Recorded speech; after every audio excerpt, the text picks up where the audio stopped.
It's the quiet sins that often cause the loudest damage. The ones we justify, the ones we say aren't that bad. But things like these, the hidden habits, the quiet compromises, are what slowly erode the soul until we no longer notice how far we've drifted.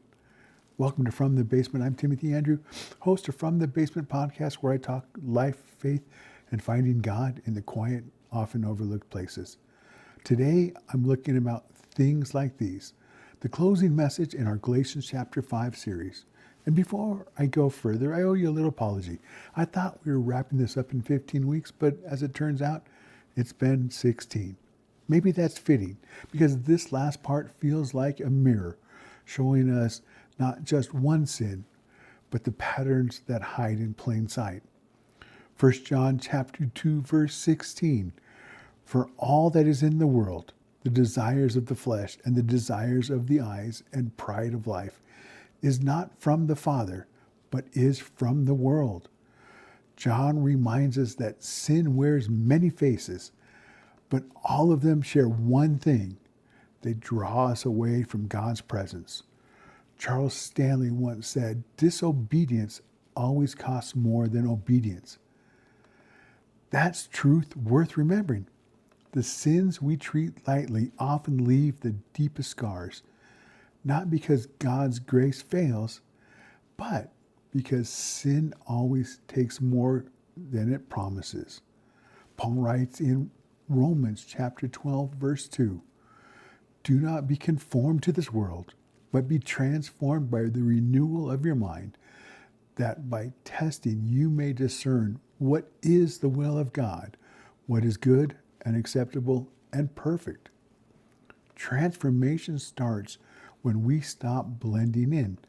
Things like these loses their hold when we choose to stand apart, when we renew our minds in truth instead of comfort.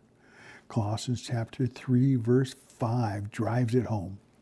Put to death, therefore, what is earthly in your sexual immorality, impurity, passion, evil desire, and covetousness, which is idolatry.